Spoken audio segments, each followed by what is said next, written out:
स्वागत है आप सभी का। आज हम लोग काइनेमेटिक्स पढ़ने वाले हैं जो कि हमारे नीट, जेईई और सीयूटी एग्जाम के लिए हेल्पफुल होने वाली है। हम अभी तक बहुत बार काइनेमेटिक्स हो सकता है आपने पढ़ी हो, पर इस वीडियो में क्या खास होने वाला है, इस वीडियो को पूरा देखने के बाद आपके अंदर एक कॉन्फिडेंस आ जाएगा कि कैसे भी क्वेश्चन हो और कितने भी कॉन्सेप्ट जो हार्ड लगते थे वो आपको आसान लगने लगेंगे। हम सारे कॉन्सेप्ट को विद एनिमेशन समझेंगे और हर एक न्यूमेरिकल के लिए एक ऐसी शॉर्ट ट्रिक्स डिस्कस करेंगे जो आपने देखी नहीं होगी। और इस वीडियो के खत्म होते होते आपके अंदर एक कॉन्फिडेंस आ जाएगा कि न्यूमेरिकल लगाना मतलब अब बच्चों का खेल हो गया है, कि हम बहुत आसानी से न्यूमेरिकल को सॉल्व कर रहे होंगे। तो आइए जरा शुरुआत करते हैं। सबसे पहले हम लोग देखते हैं इंट्रोडक्शन में, जो हमारा इंट्रोडक्शन है उसमें हम लोग क्या इंट्रोडक्शन करने वाले भाई, काइनेमेटिक्स। क्या? काइनेमेटिक्स। सेकंड, काइनेमेटिक्स, जिसे हम लोग एक और नाम से जानते हैं। क्या नाम से जानते हैं हिंदी में? गति विज्ञान। किस नाम से जानते हैं सर? गति विज्ञान के नाम से जानते हैं। मतलब काइनेमेटिक्स में होता क्या है, अगर हम बात करें तो हम इसमें ऑब्जेक्ट के मोशन की स्टडी करेंगे। किसके स्टडी करेंगे? ऑब्जेक्ट के मोशन की स्टडी करेंगे विदाउट कंसिडरिंग इट्स कॉज, यानी इसके बिना कारण को समझे हुए कि वो मोशन क्यों हो रहा है, उसके कॉज को बिना समझे हम लोग स्टडी करने वाले हैं। तो वही चीज लिखा होगा, आप पढ़ भी सकते हैं। Study of motion of object, यानी कि ऑब्जेक्ट के मोशन की क्या करने वाले, हम स्टडी करने वाले हैं बिना उसके कॉज को समझे हुए, विदाउट कंसिडरिंग इट्स कॉज। समझ में आ गई बात? अब काइनेमेटिक्स में अगर हमें समझना है इसको, तो सबसे पहले समझना होगा हमें फ्रेम ऑफ रेफरेंस के बारे में। किसके बारे में? Frame of reference. क्या होता है ये फ्रेम ऑफ रेफरेंस? जैसे आपने कभी फील किया हो कि आप ट्रेन में बैठे हो, ट्रेन चलती बाजू वाली ट्रेन है, मतलब पास वाली, पर हमें क्या लगता है कि हमारी ट्रेन चली। ऐसा होता है कि नहीं होता है? वो क्यों होता है? सिर्फ और सिर्फ इसकी वजह से, फ्रेम ऑफ रेफरेंस की वजह से होता है। ठीक इसमें क्या होता है कि जितने भी मोशन होते हैं इस पूरे ब्रह्मांड में, मतलब इस पूरी दुनिया में जितने भी मोशन हैं, वो हम केवल और केवल तभी ऑब्जर्व कर सकते हैं जब हम किसी बॉडी को किसी दूसरे के रेस्पेक्ट में कंसीडर करें। यानी कि motion of body can be observe. अगर हम चाहते हैं कि हमें मोशन ऑब्जर्व हो तो हम केवल और केवल तभी ऑब्जर्व कर सकते हैं जब किसी बॉडी की पोजीशन, यानी किसी पर्सन की पोजीशन किसी के रेस्पेक्ट में बदल रही हो। किसी के रेस्पेक्ट में बदलने का मतलब क्या है सर? ठीक, किसी के रेस्पेक्ट में बदलने का मतलब क्या है? किसी के रेस्पेक्ट में बदलने का सीधा सा मतलब है कि अगर आदमी रुका है और उसे लग रहा है कि अगला आदमी मोशन में है, तो हम कहेंगे कि उसकी पोजीशन क्या हो रही है? चेंज हो रही है। समझ में आ गई बात? तो motion of a body can be observe only if it changes its position with respect to other body. किसी के रेस्पेक्ट में अगर किसी की पोजीशन बदल रही है तब तो वो मोशन कहलाएगा, अदरवाइज मोशन नहीं कहलाएगा। ठीक, तो ये क्या है भाई? तो फ्रेम ऑफ रेफरेंस को अब डिफाइन करते हैं। तो फ्रेम ऑफ रेफरेंस क्या है हमारा? एक रेफरेंस है। क्या है? एक रेफरेंस है जिसके रिस्पेक्ट में हम किसी की पोजीशन या मोशन को डिफाइन करते हैं। तो एक बार जरा बताइए मन में बोल के कि क्या है भाई फ्रेम ऑफ रेफरेंस? क्या है? एक रेफरेंस है। क्या है? एक रेफरेंस है जिसके रिस्पेक्ट में हम किसी की पोजीशन या मोशन ऑफ पार्टिकल को डिफाइन करते हैं। यही हमारा क्या कहलाता है भाई? Frame of reference. और अगर कुछ भी नहीं दिया है क्वेश्चन में या कहीं बोला नहीं है तो हम ग्राउंड को as a frame of reference consider करेंगे। लिखा है ना, if it is not specified, मतलब मेंशन नहीं किया गया है, कुछ बोला नहीं गया है, तो हम क्या करेंगे? ग्राउंड को कंसीडर कर लेंगे। किसमें? फ्रेम ऑफ रेफरेंस के लिए। किसमें? ग्राउंड को as a frame of reference consider कर लेंगे। समझ में आ गई बात? अगर नहीं दिया है तो किसे कंसीडर करेंगे? फ्रेम ऑफ रेफरेंस, ग्राउंड को। तो समझ में आ गई बात है? फ्रेम ऑफ रेफरेंस से रिलेटेड तीन बातें। पहली चीज है क्या? किसी भी बॉडी के मोशन को हम तभी ऑब्जर्व कर सकते हैं जब उसकी पोजीशन किसी दूसरे बॉडी के रेस्पेक्ट में चेंज हो रही है। फिर हमने क्या डिफाइन किया कि what is frame of reference? Frame of reference क्या है? वो रेफरेंस है जिसके रेस्पेक्ट में हम किसी की पोजीशन या पार्टिकल को डिफाइन करते हैं। जैसे आप याद करें, ओरिजिन ये होता है ना अपना वाई एक्सिस, ये कौन सा? एक्स एक्सिस, और ये कौन सा? Z axis. तो ये है, हम जनरली पार्टिकल की पोजीशन किसके रेस्पेक्ट में डिफाइन करते हैं? ओरिजिन के रेस्पेक्ट में। ये सब आगे अभी हम लोग सीखने वाले हैं। तो अब जरा आइए अगले टॉपिक पे चलते हैं। अगला टॉपिक क्या है भाई? मोशन और रेस्ट। हम जरा समझते हैं मोशन क्या है और रेस्ट क्या है। देखो जैसे आपने देखा होगा कि आप जैसे जाओ तो देखो, आपको जैसे ये ट्री देखा आपने, ट्री को देख के आपके मन में क्या ख्याल आता है कि भाई ये रेस्ट में है या मोशन में? बताइए किसमें भाई? ये ट्री देखा तो हमारे मन में ख्याल आएगा रेस्ट में। क्यों? अगर हम खुद को ऑब्जर्वर माने जो कि कहां पे खड़ा हो, ग्राउंड पे, तो हम इसलिए इसे रेस्ट पर बोल पा रहे हैं क्योंकि हमारे रेस्पेक्ट में ट्री की पोजीशन नहीं बदल रही। यही तो बोलोगे ना भाई। अब मान लो आप पार्क में चले जाओ, पार्क में चले जाओ भाई, तो आपको क्या दिखेगा? जब आप पार्क में चले जाओगे तो दिखेगा भाई ये फूल, ये टेबल, ये लैंप, ये सारी चीजें रेस्ट में दिखेंगी। क्यों रेस्ट में दिखेंगी बताएंगे जरा? क्योंकि इनकी पोजीशन हमारे रेस्पेक्ट में या ऑब्जर्वर के रेस्पेक्ट में चेंज नहीं हो रही, तो हम बोलेंगे ये सब कैसे हैं? रेस्ट में। कैसे हैं सब? रेस्ट में। वहीं देखो अगर हम कार को देख लेते हैं भाई, हमारे मन में अगर जैसे हमने कार को देखा, अभी ये कार कैसे है? रेस्ट में। ठीक, मान लेते हैं यही हम ऑब्जर्वर को भी खड़ा कर देते हैं, ये अपना ऑब्जर्वर है। अभी हमने कार को देखा तो कार कैसे है? रेस्ट में। अब कार चलने लग जाए, ये देखिए भाई कार चल रही है, चल रही है ना, तो हम क्या बोलते हैं? कार मोशन में है। क्यों? क्यों कहा हमने कार मोशन में है और हमने क्यों कहा कि ट्री रेस्ट में है? कोई तो वजह होगी। हमने बोला कि ट्री रेस्ट में है, ये सारी चीजें रेस्ट में है। क्यों? क्योंकि इनकी पोजीशन टाइम के साथ नहीं बदल रही है, लेकिन कार की पोजीशन टाइम के साथ बदली, तो इसलिए हम बोलेंगे ये मोशन में है। तो यानी कि हम डिफाइन क्या कर सकते हैं कि किसी भी पोजीशन, अगर किसी भी पार्टिकल की पोजीशन टाइम के साथ बदल रही है तो हम उसे क्या बोलेंगे? मोशन बोलेंगे। क्या बोलेंगे हम उसे? मोशन बोलेंगे। यही चीज लिखा होगा, देख लीजिए। If position of particle changes with time, ठीक, अगर किसी भी पार्टिकल की पोजीशन टाइम के साथ चेंज हो रही है तो हम उसे क्या बोलेंगे? मोशन बोलेंगे। आई होप आप बात को समझ पा रहे हैं। और अगर चेंज नहीं हो रही तो क्या करेंगे हम भाई? अगर पार्टिकल की पोजीशन चेंज नहीं हो रही है तो if position does not change with time then it is at rest. दोनों बातें समझ में आ गई कि अगर पार्टिकल की पोजीशन चेंज हो रही है किसके साथ? समय के साथ, तो हम बोलेंगे कि वो मोशन में है। और अगर चेंज नहीं हो रही है, अगर दोनों चेंज नहीं हो रही है तो क्या है? रेस्ट में है। लेकिन मोशन और रेस्ट दोनों ही कैसे टर्म है? रिलेटिव टर्म है। इसमें सबसे इंपॉर्टेंट कौन है? ऑब्जर्वर। हम ये नहीं कह सकते अभी ट्रेन में, यहां कार में कोई आदमी बैठ जाए या अदर दूसरा बैठ जाए तो वो उसे देखेगा, उसकी पोजीशन नहीं बदलेगी। इसलिए हम कहेंगे कि motion and rest are relative terms which depends on observer, जो कि किस पर डिपेंड करेगी? ऑब्जर्वर पर डिपेंड करेगी। ठीक है, समझ में आ गई बात कि मोशन और रेस्ट कैसे टर्म है? रिलेटिव टर्म है जो कि ऑब्जर्वर पर डिपेंड करते हैं। तो तीन बातें सीखी। पहली बातें क्या सीखी हमने? जरा बोल के बताना है आपको, साथ साथ में बोलेंगे तो आपका कॉन्सेप्ट क्लियरिटी बहुत ही अच्छे लेवल की होगी, है ना।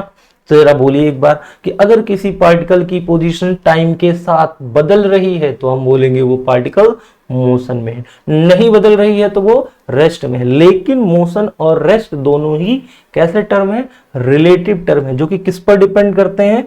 ऑब्जर्वर पर डिपेंड करते हैं। आई होप आप इस बात को समझ चुके होंगे। अब हम लोग देखिए क्या पढ़ते हैं? टाइप्स ऑफ मोशन पढ़ते हैं। क्या पढ़ते हैं? Types of motion. इसमें पहला टाइप क्या है भाई? 1D motion. क्या भाई? 1D motion. अब 1D मोशन क्या है सर? हम तो ये नहीं समझ पा रहे हैं, तो बिल्कुल समझ जाएंगे। अगर किसी पार्टिकल का पोजीशन, समझे, किसी पार्टिकल की पोजीशन स्ट्रेट लाइन के अलोंग चेंज हो रही है, किसके अलोंग? स्ट्रेट लाइन के अलोंग चेंज हो रही है, तो उसे हम बोलेंगे क्या? 1D motion. देखिए क्या है आपके सामने दिख रहा है कि if position changes with time along a straight line, यही वर्ड गौर करने वाला है कि किसके अलोंग? एक स्ट्रेट लाइन के अलोंग अगर चेंज हो रहा है, अलोंग अ स्ट्रेट लाइन, तो हम इसे ही क्या बोल देंगे? इसे ही बोल देंगे हम 1D मोशन। समझ में आ गई बात कि अगर किसी पार्टिकल की पोजीशन एक स्ट्रेट लाइन के अलोंग चेंज हो रही है तो इसे हम बोलेंगे 1D मोशन। 1D मोशन मतलब 1 डायमेंशनल मोशन, क्योंकि इसमें एक ही डायमेंशन का यूज हो रहा है। इसके और दो नाम है, कौन सा? स्ट्रेट लाइन मोशन और रेक्टिलिनियर मोशन। क्या नाम है? स्ट्रेट लाइन मोशन या रेक्टिलिनियर मोशन। तो भाई अब अभी तक मैंने बोला, अब बारी आपकी, आप भी साथ में बोलो 1D मोशन क्या है। अगर किसी पार्टिकल की पोजीशन समय के साथ एक स्ट्रेट लाइन के अलोंग चेंज हो रही है तो उसे हम क्या बोलेंगे, 1D मोशन। क्या बोलेंगे, 1D मोशन या स्ट्रेट लाइन मोशन या फिर रेक्टिलिनियर मोशन। तीन नाम बोलेंगे, 1D मोशन, 1D मतलब वन डायमेंशनल मोशन, या स्ट्रेट लाइन मोशन या फिर रेक्टिलिनियर मोशन। तीनों में से कुछ भी बोल सकते हैं अपने अपने स्वादानुसार। चलिए अब इसके कुछ एग्जाम्पल की बात करें। जैसे ये पेन है, अगर मैं इसे छोड़ दूंगा तो ये गिरेगा, ऐसा नहीं कि लहराते और लहराते गिरेगा, ये तो एक लाइन, स्ट्रेट लाइन के अलोंग ही गिरेगा ना। तो इसके एग्जाम्पल में क्या हो जाएगा कि किसी भी बॉडी को अगर हम स्मॉल हाइट से ड्रॉप करते हैं तो वो उसका मोशन कैसा होगा, स्ट्रेट लाइन मोशन। ट्रेन जो चलती है हमारी वो भी कैसे चलती है, ट्रैक पर चलती है, वो भी कैसा मोशन है, स्ट्रेट लाइन का मोशन भी 1D मोशन। तो हम लोग समझ चुके हैं कि 1D मोशन क्या है। अब बारी है अपना अगला motion, that is 2D motion. कौन सा मोशन, 2D मोशन। क्या है ये 2D मोशन? 1D मोशन में देखा था पार्टिकल की पोजीशन एक स्ट्रेट लाइन के अलोंग चल रही थी, है ना। जैसे आपने सुना भी होगा कि जो पॉइंट होता है हमारा वो 0 डायमेंशन मोशन, क्यों मोशन नहीं, सॉरी, 0 डायमेंशन होता है। क्यों, क्योंकि ना तो इसमें लेंथ होती, ना ब्रेथ और ना हाइट। और स्ट्रेट लाइन क्या है हमारा, 1D है। 1D बोले तो हाँ, इसमें 1 डायमेंशनल यूज होती है। ऐसे किसी भी पार्टिकल की पोजीशन अगर टाइम के साथ प्लेन में चेंज हो रही है, स्ट्रेट लाइन में नहीं, तो उसे हम क्या बोलेंगे, 2D मोशन। गौर करने वाली बात, देखो मैंने इसको ऑलरेडी हाईलाइट कर दिया है रेड कलर से। ठीक, पोजीशन चेंज हो किसमें, प्लेन में, लेकिन स्ट्रेट लाइन में नहीं, तो उसे ही हम क्या बोलेंगे, 2D मोशन। जैसे इसका एग्जांपल है, इस बार पेन को हमने ऐसे नहीं फेंका, ऐसे फेंका। जब ऐसे फेंकोगे तो पेन यूं जाएगी और यूं गिरेगी, तो इस बात को बोलेंगे हम प्रोजेक्टाइल मोशन। ये हमारे सिलेबस में है। दूसरा एग्जांपल की बात करोगे तो आप क्या कह सकते हो, सर्कुलर मोशन। समझ में आ गई बात। 2D motion, 1D motion clear है क्या? क्लियर है तो जल्दी से बताइए, कमेंट करके बताइए। 1D मोशन में क्या होगी, पार्टिकल की पोजीशन समय के साथ चेंज होगी, लेकिन कहां, along straight line. 2D motion में क्या होगा, अलोंग प्लेन, स्ट्रेट लाइन नहीं, क्या कह लो, प्लेन में चेंज होगी, स्ट्रेट लाइन में नहीं, तो इसे हम क्या बोलेंगे, 2D मोशन। अगला मोशन अपना 3D मोशन। कौन सा मोशन भाई, 3D मोशन। अब 3D मोशन क्या है, अब इसमें 3D मोशन में कितने प्लेन, बहुत सारे प्लेन यूज हो सकते हैं। तो हम कह सकते हैं कि अगर किसी पार्टिकल की पोजीशन मोर देन 1 प्लेन में चेंज हो रही है समय के साथ, तो उसे बोलेंगे हम 3D मोशन। क्या बोलेंगे, if position changes in space. 3D आते ही वर्ड, क्या वर्ड आ जाता है, स्पेस। और किसमें, मोर देन 1 प्लेन, एक प्लेन से ज्यादा में अगर चेंज हो रहा है समय के साथ, तो उसे बोलेंगे मोशन इज 3D और मोशन इन स्पेस। समझ में आ गई बात? बताइए भाई, कमेंट करके जल्दी से बताइए, क्या 3D मोशन समझ में आ गया? हमने कितने मोशन पढ़ लिए, एक बार जरा कमेंट करके बताइए। 1D, इसमें पोजीशन समय के साथ कहां चेंज होती है, स्ट्रेट लाइन में। 2D में कहां, इन अ प्लेन, प्लेन में चेंज होती है। और एक से ज्यादा प्लेन अगर यूज हो रहा है तो वही कौन सा मोशन, 3D मोशन। इसके एग्जाम्पल क्या हो सकते हैं, एक सेकंड में ये क्लियर कर देता हूं पहले। ठीक, देखिए इसके क्या एग्जाम्पल हो सकते हैं, मोशन ऑफ बर्ड, चिड़िया उड़ सकती है भाई, कहीं भी उड़ सकती है, एक से ज्यादा प्लेन होता है उसके लिए। अच्छा, प्लेन से बहुत लोगों को दिक्कत है। प्लेन का मतलब जैसे आप इस हथेली को देखें, तो अगर हमारा मोशन इसी हथेली के अलोंग है, मतलब इसी में है अंदर, तो ये एक प्लेन है। मान लो हमारा मोशन इसके बाहर आ गया, आउटवर्ड, आपको दिख रहा होगा ये किधर आ गया, आउटवर्ड आ गया, इनवर्ड आ गया, तो अब हम एक से ज्यादा प्लेन का यूज कर रहे हैं, है ना। तो ये मोशन क्या कहलाएगा हमारा, 3D मोशन। जैसे मोशन ऑफ डस्ट पार्टिकल, कभी कभी देखा होगा हम लोग धूल झाड़ते हैं, ठीक, तो उनके जो मोशन होते हैं वो भी कैसा है, 3D मोशन। भाई एक लाइन के अलोंग नहीं चलेगा ऐसे, ठीक, वो 3D मोशन, बाहर भी जा सकता है, अंदर भी जा सकता है। तो आई होप आपको ये सारी बातें समझ में आ गई।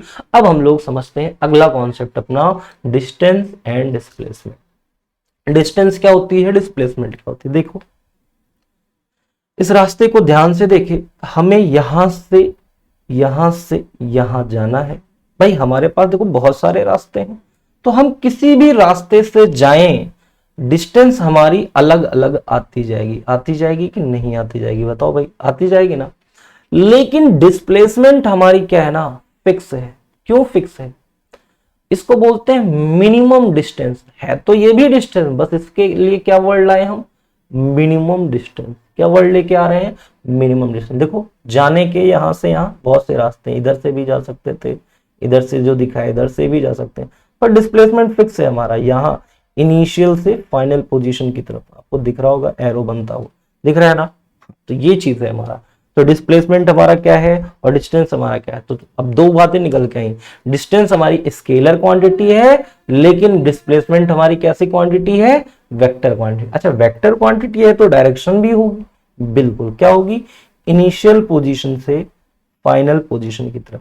तो आपको तीर चला देना है, क्या चला देना है, तीर कहां पे, इनिशियल से उस पॉइंट की तरफ जहां हमें जाना है, इनिशियल पॉइंट से फाइनल पॉइंट की तरफ। ठीक, शुरुआत से अंतिम छोर की तरफ, ये दिख रहा है, इसे ही हम बोलेंगे डिस्प्लेसमेंट। और डिस्प्लेसमेंट हमारा फिक्स है। और एग्जांपल से इसकी बात को क्लियर करते हैं। जैसे आपके सामने ये दिख रहा है एग्जांपल, दिख रहा है ना। अब मान लो हमें ए पॉइंट से, ठीक किस पॉइंट से, ए पॉइंट से सी पॉइंट तक जाना है। अगर हम ऐसे रास्ते से जाएं, ए से जाएं वी 4 मीटर की डिस्टेंस, बी से जाए सी 3 मीटर की डिस्टेंस, तो देखो भाई हमारी जो डिस्टेंस आ गई टोटल, भाई डिस्टेंस क्या होती है, टोटल पाथ लेंथ, वो कितनी आ गई 7 मीटर। लेकिन हम यहां से ये डायरेक्ट भी जा सकते थे, क्योंकि ये राइट एंगल हम कंसीडर कर रहे हैं। ये डिस्प्लेसमेंट कितना हो गया भाई, शॉर्टेस्ट पाथ की जो डिस्टेंस आई वो कितनी होगी, एक सेकंड, कितनी आ गई 5 मीटर। क्यों आ गई, बोलो ना भाई क्यों आ गई, क्योंकि अब क्या होता है, डिस्टेंस डिस्प्लेसमेंट भी एक्चुअल में क्या है, डिस्टेंस ही है, बट क्या है, शॉर्टेस्ट पाथ, शॉर्टेस्ट या मिनिमम डिस्टेंस। समझ में आ गई बात। तो डिस्टेंस डिस्प्लेसमेंट, मिनिमम डिस्टेंस ही क्या कहलाती है, डिस्प्लेसमेंट। हाँ अब इसकी डायरेक्शन भी पूछ सकता है आपसे, तो क्या करेंगे, इनिशियल से फाइनल की तरफ एरो दिखा देंगे, ये हमारी डायरेक्शन हो जाएगी। ठीक, किसकी, डिस्प्लेसमेंट की। क्यों डायरेक्शन दिखाया हमने, क्योंकि it is a vector quantity. ये क्या है हमारी, वेक्टर क्वांटिटी है सर। अब इसके कुछ चार्ट हैं तो इनको समझ भी लेते हैं भाई, क्या चार्ट है और चार्ट क्या कहना चाह रहा है। देखो हाँ, पहला चार्ट की पहली point, distance is the length of the path travelled by a body while moving an initial position to final position. क्या है, पाथ की लेंथ को हम क्या बोलते हैं, डिस्टेंस, और जो शॉर्टेस्ट डिस्टेंस है वो क्या कहलाती है, हमारी डिस्प्लेसमेंट। फिर से समझिए, जो एक्चुअल पाथ लेंथ है वो क्या है, डिस्टेंस। जो शॉर्टेस्ट पाथ है या शॉर्टेस्ट डिस्टेंस है दो इनिशियल और फाइनल पोजीशन के बीच की, वो क्या है, हमारी डिस्प्लेसमेंट। डिस्टेंस कैसी क्वांटिटी है, स्केलर क्वांटिटी है। डिस्प्लेसमेंट कैसी क्वांटिटी है, वेक्टर क्वांटिटी है। और सबसे इंपॉर्टेंट पॉइंट, डिस्टेंस हमेशा पॉजिटिव होगा, डिस्टेंस हमेशा पॉजिटिव होगा, लेकिन डिस्प्लेसमेंट पॉजिटिव भी हो सकता है, नेगेटिव भी हो सकता है, डिपेंड करेगा किस पर, रेफरेंस पॉइंट पर। कुछ एग्जांपल्स में अभी इनको हम लोग क्लियर करने वाले। ठीक, तो क्या क्या समझा हमने, डिस्टेंस क्या है, एक्चुअल पाथ लेंथ। डिस्प्लेसमेंट क्या है, बोलो ना यार, shortest distance between 2 point. 2 points कौन से 2 पॉइंट्स, इनिशियल एंड फाइनल। समझ में आ गई बात। डिस्टेंस कैसी क्वांटिटी, स्केलर क्वांटिटी। डिस्प्लेसमेंट कैसी क्वांटिटी है, वेक्टर क्वांटिटी है। डिस्टेंस क्या होगी, हमेशा पॉजिटिव में मेजर की जाएगी। डिस्प्लेसमेंट पॉजिटिव, नेगेटिव, जीरो कुछ भी हो सकती है, डिपेंड करेगा किस पर, रेफरेंस पॉइंट पर। कभी देखेंगे हमारे रेफरेंस पॉइंट की वजह से पॉजिटिव आ रहा है, कभी हम देखेंगे नेगेटिव आ रहा है। वो कैसे डिसाइड होगा, आगे के स्लाइड्स और आगे के क्वेश्चन में हम ये जान जाएंगे। समझ में आ गई बात। अब डिस्प्लेसमेंट में क्या करना है, देखो सबसे इंपॉर्टेंट, डिस्टेंस अगर निकालनी है, जो भी आपकी जितने भी पाथ हैं उन सबकी डिस्टेंस को लाइए, अलजेब्रिक सम कर दीजिए। अलजेब्रिक सम, एक वर्ड आया हमारे पास यहाँ पर, अलजेब्रिक सम। ये क्या है, जैसे हम बोले 2 + 3 तो आप बोलोगे क्या, 5। मैंने बोला 2 - 3, ये क्या हो जाएगा, -1। यही अपना जो सम करने का तरीका है, this is known as algebraic sum. क्या कहलाता है ये, अलजेब्रिक सम, मतलब नॉर्मल तरीके से जोड़ना, जो हम लोग बचपन से जोड़ते आए हैं, वही क्या कहलाएगा, हमारा अलजेब्रिक सम कहलाएगा। समझ में आ गई बातें। हाँ, तो ये 4 पॉइंट्स हमारे क्लियर हो गए। पहला पॉइंट में हमने पढ़ा डिस्टेंस क्या है, डिस्प्लेसमेंट क्या है। दूसरे में हमने पढ़ा कि कौन वेक्टर है और कौन स्केलर है। तीसरे पॉइंट में हमने पढ़ा कि डिस्टेंस हमेशा पॉजिटिव ली जाएगी, जबकि डिस्प्लेसमेंट पॉजिटिव भी हो सकता है, नेगेटिव भी हो सकता है। किस पर डिपेंड करेगा? रेफरेंस पॉइंट पर डिपेंड करेगा। किस पर डिपेंड करेगा? रेफरेंस पॉइंट पर डिपेंड करेगा। चौथा पॉइंट हमने पढ़ा कि जो जितने भी रास्ते हैं, अगर टोटल डिस्टेंस पूछी जाएगी तो हम नॉर्मल क्या कर देंगे? अलजेब्रिक। लेकिन डिस्प्लेसमेंट में ऐसा नहीं कर सकते, इसे हमको वेक्टर एडिशन से सॉल्व करना पड़ेगा। किससे सॉल्व करना पड़ेगा? वेक्टर एडिशन से। ठीक, यानी कि वेक्टर सम जो हम लोग पढ़ते हैं भाई, ट्रायंगल लॉ, पैरेललोग्राम लॉ, इन तरीकों से करना होगा। ठीक, हाँ, अगर कहीं भी, अब पांचवा पॉइंट क्या है हमारा कि there is always a distance covered whenever there is a motion. तो ये पॉइंट बहुत ही गौर करने वाला है कि अगर कहीं भी मोशन हो रहा है तो वहां डिस्टेंस होगी। इसीलिए कह सकते हैं कि डिस्टेंस कभी भी जीरो नहीं होगी। डिस्टेंस जीरो एक ही शर्त पर हो सकती है कि हमारा मोशन ही ना हो, हम जहां पर हैं वहीं पर रुके।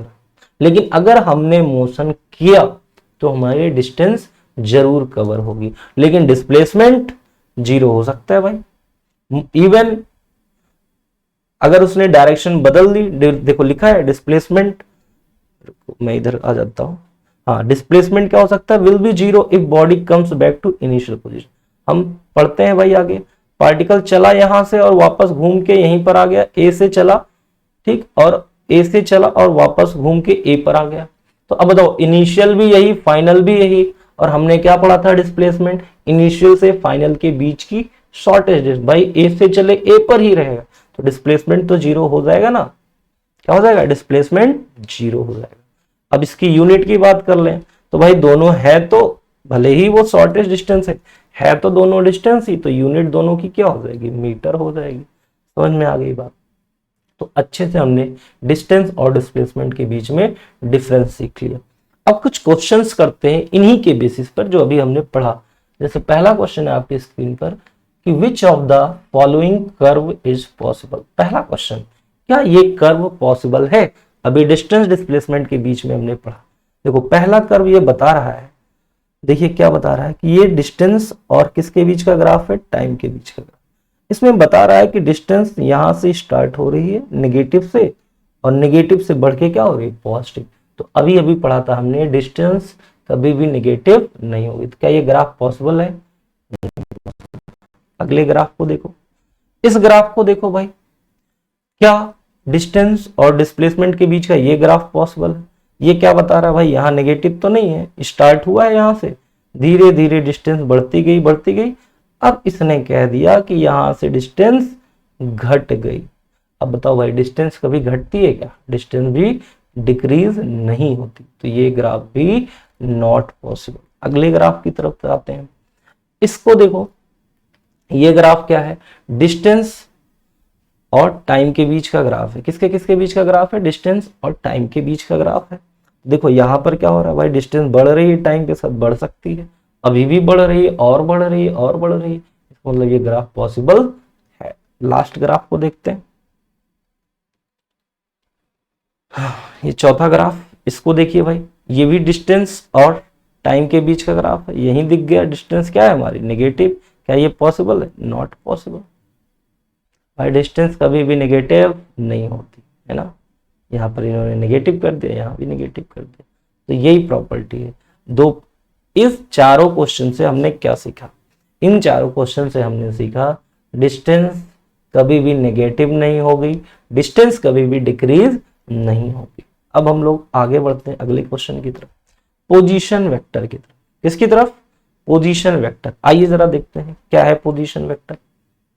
ये रहा भाई, देखो जैसे इस पोजीशन को देखो, यहां पर क्या है भाई? ये अपना एक्स एक्सिस, ये क्या है अपना वाई एक्सिस, और ये क्या है अपना जेड एक्सिस। तीन एक्सिस है, ये ओरिजिन है। तो ये कोई भी पॉइंट ले लेते हैं, जैसे ये सामने की बात है, जैसे ये मार्कर है, इसके निब को हम चाहते हैं फोकस करना, है ना। हम चाहते हैं इसकी पोजीशन बताना, तो क्या करेंगे हम ये देखेंगे एक्स एक्सिस से कितना दूर है, वाई एक्सिस से कितना दूर है, और जेड एक्सिस से कितना दूर है, किसके रेस्पेक्ट में? With respect to origin. यही क्या कहलाता है? अपना पोजीशन वेक्टर। इसे लिखने का क्या तरीका है? सबसे पहले एक्स एक्सिस, फिर वाई एक्सिस, फिर जेड एक्सिस। सबसे पहले कौन सा? एक्स एक्सिस, फिर वाई एक्सिस, फिर जेड एक्सिस। अब इसमें पढ़ा था हमने वेक्टर में कि एक्स वाली डिस्टेंस को आई कैप, वाई वाली को जे कैप, और जेड वाली को के कैप के।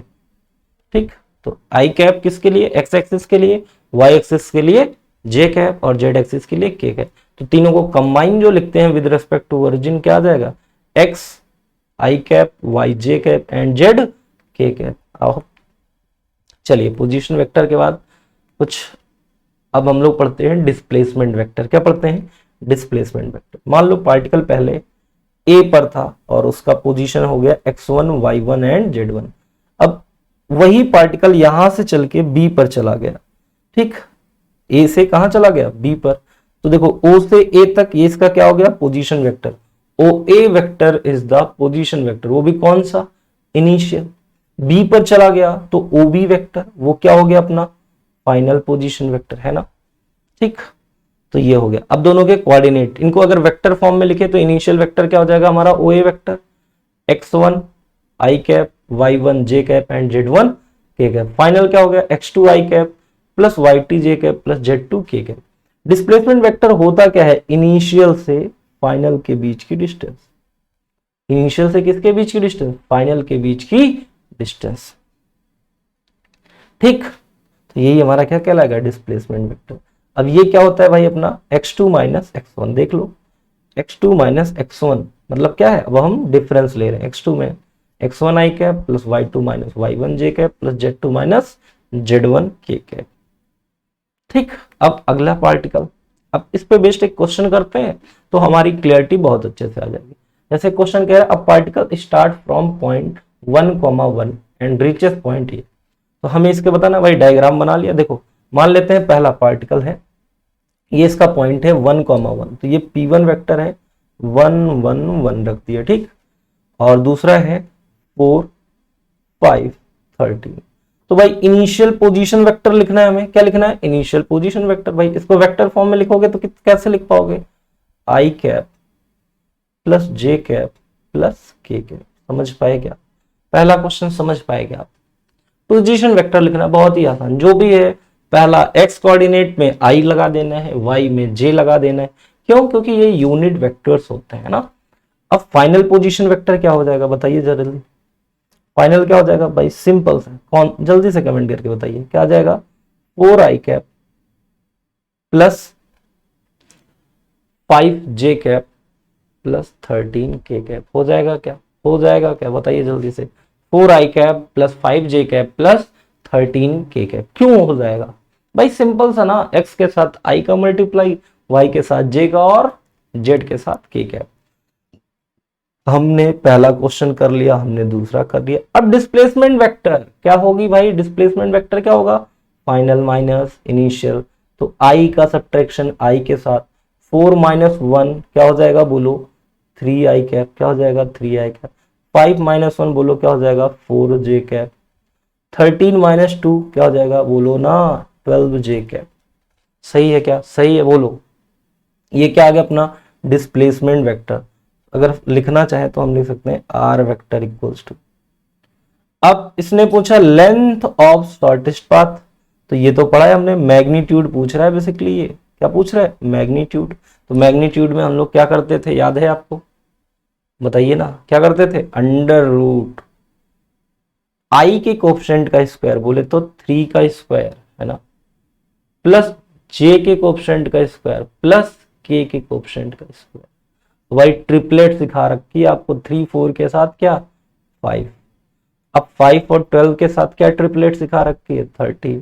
नहीं सिखा, नहीं याद है तो देख लो, कभी भी 3 का दिख जाए, 4 दिख जाए, 5 12 दिख जाए तो ये 13। ये दो ट्रिपलेट आपके बहुत काम है। 3 का स्क्वायर प्लस 4 का स्क्वायर का सम कितना आता है 5 का स्क्वायर। 5 का स्क्वायर प्लस 12 का स्क्वायर का सम कितना आता है 13 का स्क्वायर। इसलिए हमारा आंसर कितना आ गया 13। तो बहुत ही आसान था। इनिशियल पोजीशन वेक्टर पूछेगा, सिंपल जो भी पोजीशन दी है उसके साथ आई कैप जे कैप और के कैप लगा देना। फाइनल पोजीशन वेक्टर पूछेगा तो क्या कर देना है, फाइनल पोजीशन वेक्टर में भी वही चीज है, क्या करना है हमें उसके साथ, मतलब कोई भी पोजीशन वेक्टर पूछेगा हम आई कैप जे कैप और के कैप सिंपल सा लगा देंगे। डिस्प्लेसमेंट वेक्टर में क्या कर देना है, final position minus initial position. ये R2 है और ये क्या था अपना R1 था, R2 माइनस R1 कर देंगे। This is displacement. लेंथ के लिए क्या करना है, मतलब मैग्नीट्यूड। अगला सवाल करते हैं। देखिए अगला सवाल भी है ये आपके स्क्रीन पर, और क्या कह रहा है कि a particle starts moving along straight line path O A B O C. ये एनसीईआरटी का क्वेश्चन है। कह रहा है कि ऐसे चल रहा है, ओ से चला, ए की तरफ गया, ठीक, फिर बी से चला, देखो वापस आ रहा है, बी से चला, फिर ओ की तरफ आया, फिर सी की तरफ आया, ऐसे चल रहा है कुछ, है ना। हमें बताना है डिस्टेंस और डिस्प्लेसमेंट फॉर गिवन इंटरवल ओ से ए तक। देखो ओ से ए तक जा रहा है, ये है भाई ओ से ए जाने का रास्ता। पहले ये सारी बातें हटा देते हैं। ओ से ए तक देखो क्या डायरेक्शन बदली है, क्या नहीं बदली है। तो गया कितना, देखो ओ से ए तक ये डिस्टेंस कितनी है, ओ से ए तक जाने के लिए ये डिस्टेंस है हमारी, हाँ रास्ते को नहीं भूलना है, सबसे इंपॉर्टेंट पार्ट यही है, हम जा किस रास्ते से रहे हैं। देख लो ओ ए बी ओ सी, तो यहां से मैं रास्ता दिखा देता हूं आपको, ओ ए बी ओ सी। तो जब हम ओ से ए की तरफ गए तो डिस्टेंस हमने कितनी ट्रेवल की, 8 मीटर। कितनी ट्रेवल की, 8 मीटर। बहुत अच्छा। डिस्प्लेसमेंट कितना है हमारा, 8 मीटर। ये क्या डिस्टेंस डिस्प्लेसमेंट तो सेम आ गए, क्यों, क्योंकि हमने डायरेक्शन अगर कभी बदली नहीं है ना, सेम रास्ते पर जा रहे हैं, तो डिस्टेंस डिस्प्लेसमेंट क्या आएगी, इक्वल आएगी। फिर ओ से चले गए बी, अब ओ से बी चले गए। अब कुछ लोगों को लगेगा डायरेक्ट यही आंसर कर दे, नहीं, ओ से बी का मतलब क्या है, पहले आप जाओगे ओ से ए, फिर आओगे बी रिटर्न। तो देखो ओ से ए गए थे, फिर रिटर्न आ गए, बट डिस्टेंस तो हमेशा क्या होगी, अलजेब्रिक सम ऐड होगी। तो देखो गए 5, 3 और फिर 3, तो कितना हो गया, 11 मीटर। भाई देखो फिर से समझना, इस रास्ते का डायग्राम मैं इधर भी बना देता हूं। ओ से गए ए और ए से वापस आ रहे हैं बी, तो रास्ता क्या है, ओ से ए जाने का 5 मीटर और ए से बी आने का 3 मीटर। तो टोटल कितना हो गया, देखो 5, 3, 8 और 3, 11 मीटर। लेकिन अब मैं आपको कलर बदल देता हूं ताकि आपको दिखे। अब देखो, अब डिस्प्लेसमेंट वेक्टर क्या होता है, इनिशियल से फाइनल। ये है हमारा इनिशियल, ये है फाइनल। तीर चला दिया, तो बताइए ओ से बी तक की डिस्टेंस ही क्या कहलाएगी, हमारी डिस्प्लेसमेंट कितनी है, 5 मीटर। तो ये है हमारा डिस्प्लेसमेंट। समझ में आ गई बात, डिस्टेंस क्या है, डिस्प्लेसमेंट क्या। अब ओ से चले ओ पर, तो देखो भाई जब इनिशियल और फाइनल पोजीशन सेम हो जाए तो डिस्प्लेसमेंट में कुछ मत सोचिए, 0 लगा दीजिए, ठीक। अब देखो ओ से चले ओ पर, बट ओ से ओ जाने के लिए हमें अगेन वही रास्ता फॉलो करना। ओ से जाए ए तो कितना गया, 5 गए और फिर 5 आए, तो टोटल कितना हो गया, 10 मीटर। सही है ना, अरे बोलो भाई, सही है। अब ओ से सी का मतलब रास्ता वही अपना, जाना कैसे है, यहां से घूम के ओ से शुरुआत करनी, ये हमारा इनिशियल पॉइंट है और ये हमारा फाइनल है, ठीक है। ये हमारा क्या है, इनिशियल, और ये क्या है हमारा फाइनल, ठीक है ना। अब देखिए जरा क्या होता है इसमें। अब ओ से सी तक की डिस्टेंस निकालनी, तो गए कितना, 5, यहां से देखो गए कितना, 5, फिर आए कितना, 5 नहीं गए, 8 गए। ओ से ए तक गए कितना, 8, वापस आए कितना, 8, फिर और कितना गए, 4, 8, 8, 4, तो सबका सम कर दिया तो कितना, 20 मीटर। ओ से सी तक की डिस्टेंस कितनी आ गई, 20 मीटर।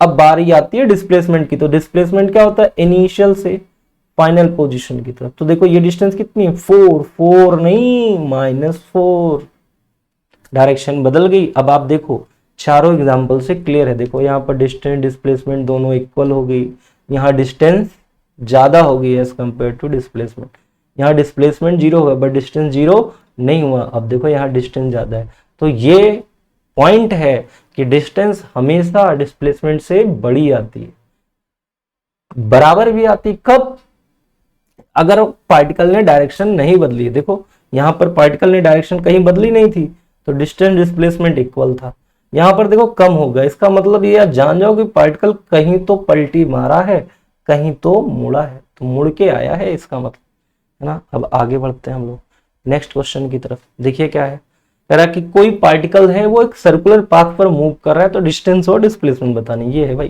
सर्कुलर पाथ, कहां से, ए से बी तक, सब कुछ रेडियस दिया है। तो देखो जब ए से बी तक जाएगा, अब ये नहीं कि ना ऐसे चले, तो ए से बी जाने का जो रास्ता है वो ये है, डिस्टेंस तो क्या भाई ए से बी जाने का रास्ता है। तो ये जो लेंथ है, ये डिस्टेंस क्या होती थी, एक्चुअल पाथ लेंथ। तो ए से बी की जो पाथ लेंथ है वो कितनी होती है, अगर पूरे सर्कल की लेंथ की बात करोगे तो कितना हो जाएगा, 2πr। अब हम तो क्या कर रहे हैं, आधी सर्कल पे चल रहे हैं, कितने पे, आधे पर ही तो चल रहे हैं। तो डिस्टेंस कितना हो जाएगा, 2 का आधा 1, डिस्टेंस कितना हो जाएगा यहाँ पर πr। सही है क्या, बोलो भाई, सही है ना। डिस्प्लेसमेंट क्या होता है, इनिशियल से फाइनल, कौन इनिशियल है इसमें, ए, फाइनल कौन है, बी। तो ए से बी की तरफ तीर मार दीजिए, ये डिस्टेंस आर है तो ये भी कितना आर, तो डिस्प्लेसमेंट कितना 2r। समझ पाएगा, डिस्टेंस कितना πr, क्यों, सर्कल की आधी लेंथ, डिस्प्लेसमेंट कितना 2r, लेंथ कैसा, किसकी लेंथ लेते हैं, इनिशियल से फाइनल की मिनिमम डिस्टेंस। मिनिमम डिस्टेंस का क्या तरीका है, सीधा इनिशियल से फाइनल को ज्वाइन कर दीजिए, बस आंसर है। अब बात करते हैं ए से सी में, तो देखो ए से सी में हम जाएंगे तो कैसे जाएंगे, इसी के तो अलॉन्ग जाएंगे सर्कल में, ये दिख रहा होगा आप, ए से सी जा रहे हैं ना। अब ये सर्कल का कौन सा हिस्सा 1/4 है, तो देखो पूरे सर्कल की लेंथ कितनी होती है सर, 2πr, 1/4 का मतलब 4 से डिवाइड, तो डिस्टेंस कितनी हो गई πr/2, कितनी हो गई πr/2। डिस्प्लेसमेंट कितना होगा, इनिशियल से तीर चला देनी है, किसको लगे, फाइनल को लगे, लगा दो उस तीर को, सीधा ही समझिएगा, ठीक है। अब बताओ ये आर, ये एंगल 90 डिग्री, तो ये डिस्टेंस कितनी r√2, कैसे आया, √r² प्लस r², सॉल्व कर लेंगे तो कितना हो जाएगा 2r², या कह लो r√2, ठीक है, कितना आ जाएगा r√2, तो डायरेक्ट लिख दे रहे हैं r√2। अब ए से डी तक कलाकारियों को मिटा देता हूं थोड़ा सा,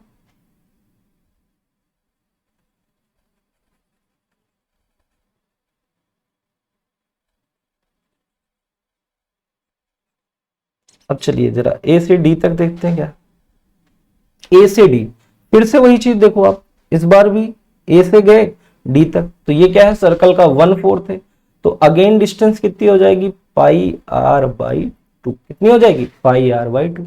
डिस्प्लेसमेंट के लिए अगेन तीर चला देंगे इधर, और ये डिस्टेंस क्या है, एक राइट एंगल ट्रायंगल, वो भी कैसा, आइसोसेलेस RR, तो ये कितना हो जाएगा r√2, ठीक है ना, ये भी r√2। ए से ए, तो भाई डिस्प्लेसमेंट के लिए कुछ सोचोगे क्या, नहीं, इनिशियल फाइनल सेम होते ही 0 टिक कर देना। ए से चले और वापस ए पर आ गए तो एक चक्कर तो पूरा हो गया, तो पूरे चक्कर की लेंथ दैट इज 2πr। तो डिस्टेंस डिस्प्लेसमेंट निकालना कितना आसान था, देखा आपने। आइए जरा अगले क्वेश्चन की तरफ चलते हैं, और देखिए क्या है सवाल ये। अब क्वेश्चन में क्या कह रहा है, अगला सवाल देखिए कि कोई साइक्लिस्ट है, वो सर्कुलर ट्रैक पर मूव कर रहा है और उसकी रेडियस कितनी है 1 मीटर, ठीक है, 1 मीटर रेडियस हमने मान ली। एक रेवोल्यूशन कंप्लीट करता है 10 सेकंड में, 10 सेकंड में एक रेवोल्यूशन कंप्लीट करता है, एक चक्कर, 10 सेकंड बराबर एक चक्कर, ठीक है सर। तो पूछ रहा है 1 मिनट 5 सेकंड, बोले तो 65 सेकंड। अगर मैं आपसे पूछूं 10 सेकंड में एक चक्कर, तो 5 सेकंड में कितना चक्कर, सर आधा चक्कर।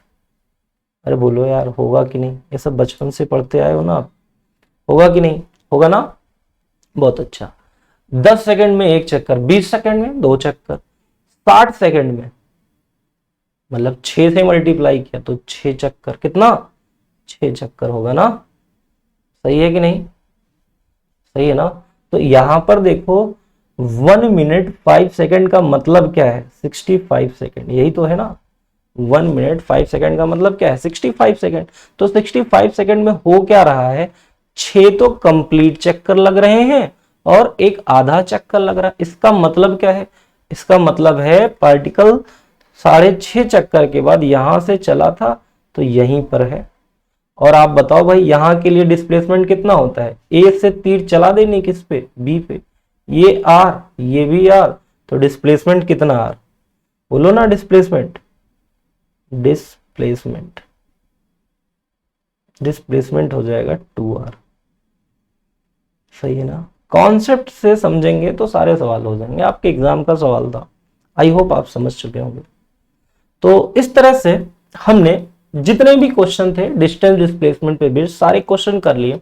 आई होप आपको वीडियो अच्छी लगी होगी। आपको वीडियो अच्छी लगी तो कमेंट करके बताइए, थोड़ा सा हमें भी अप्रिसिएशन मिल सके। और अगर आपको वीडियो अच्छी लगी तो कमेंट करके जरूर बताइएगा। और अगर आप चाहते हैं नेक्स्ट पार्ट है तो कमेंट करके हमें जरूर बताइए, ठीक है। Thank you.